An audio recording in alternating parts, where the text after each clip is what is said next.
আসসালামু আলাইকুম প্রিয় দেশবাসী। আশা করি সবাই ভালো আছেন। আজকে হয়তো আপনারা জেনে গেছেন যে ৩ বাহিনীর যে পোশাক ছিল আগে সেটা পরিবর্তন করা হইছে।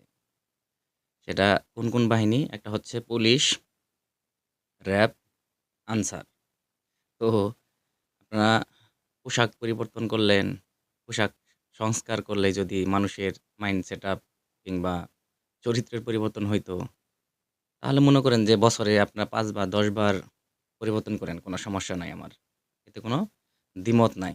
কিন্তু আপনারা কি মাইন্ডসেটআপ পরিবর্তন করতে পারবেন? চরিত্র পরিবর্তন করতে পারবেন? পোশাকের কি দোষ? তারপরেও দেখেন, এখানে তো আপনার আনসাররা তো ছক্কা মারছে। কেন? আনসারের যে ড্রেস আপনারা স্ক্রিনে দেখবেন, এদের দেখলে মনে হচ্ছে এরা হয়তো পুলিশ কিংবা র‍্যাব। এমন সুন্দর ড্রেস মানাইছে, খুব সুন্দর।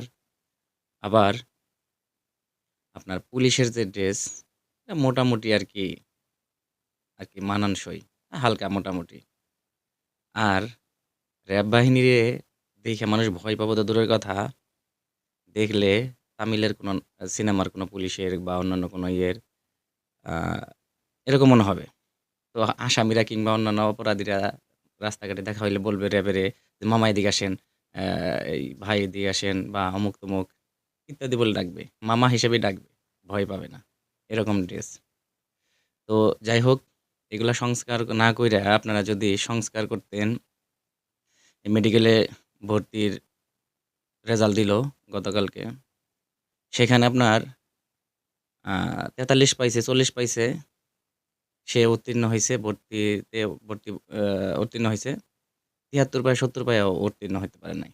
এই বৈষম্য দূর করতেন। এটার জন্যই তো আন্দোলন করলেন আপনারা বা আন্দোলন হইল দেশে।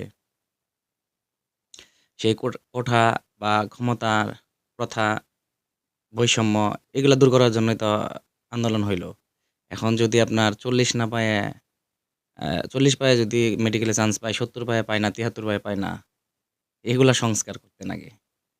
শত বেকার প আ শিক উম শি শিক্ষার্থী রয়েছে, এদের চাকরির ব্যবস্থা করতেন। এগুলা সংস্কার করতেন। ঢাকা শহরে, গাজীপুরে, সাভারে বিভিন্ন জায়গায় শত মিল ফ্যাক্টরি বন্ধ আছে। এগুলা খোলার ব্যবস্থা করতেন। যারা বেকার আছে তারা কর্মসংস্থান পেত। তো আপনারা হাস্যকর কিছু কাজ করতেছেন। এটা জাতির উন্নতি হবে না। এগুলা বৈষম্য তো দূর করতে পারতেছেন না। আপনারা আছেন শুধু পোশাক নিয়ে, এটা নিয়ে, সেটা নিয়ে। বাজার নিয়ন্ত্রণ নাই। এই যে অযথা ভ্যাট বাড়াইলেন।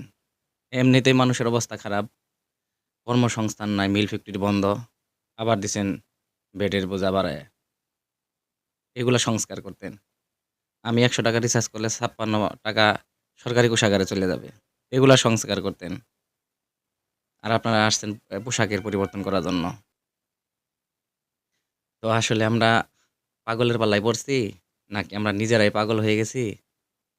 আমাদের কি পাগল মনে করে কিনা যারা এই সরকার ক্ষমতায় থাকে তারা জনগণকে আসলেই মানে আমরা আসলে জনগণ ওই ভোটার আইডি কার্ড ঠিক করার জন্য, জন্ম নিবন্ধন ঠিক করার জন্যই কিনা আমরা এই বাংলাদেশে মানে জন্মগ্রহণ করছি। বাংলাদেশে জন্মগ্রহণ করাতে কি আমাদের অন্যায় অপরাধ হইছে, পাপ হইছে? আসলে এটা বুঝতেছি না। আমরা শুধু জনগণ, যারা ক্ষমতায় থাকবে দেশটা তাদের, প্রশাসন যারা আছেন তাদের, আর ক্ষমতায় শিল্পপতি যারা আছেন তাদের। আমরা তো একদম মানে নামে জনগণ। তো যেগুলা জনগণের পক্ষে কাজ করবে, জনগণের কল্যাণে কাজ হবে, সেগুলা সংস্কার করেন। এই পোশাক-আশাক পরিবর্তন কইরা দেশের কি উন্নতি করতে পারবেন? কোন কাজটা করতে পারবেন? আপনাদের মাথায় যে মানে কি পরিমাণ বুদ্ধি? তো যাই হোক, ভালো থাকবেন, সুস্থ থাকবেন। আল্লাহ হাফেজ।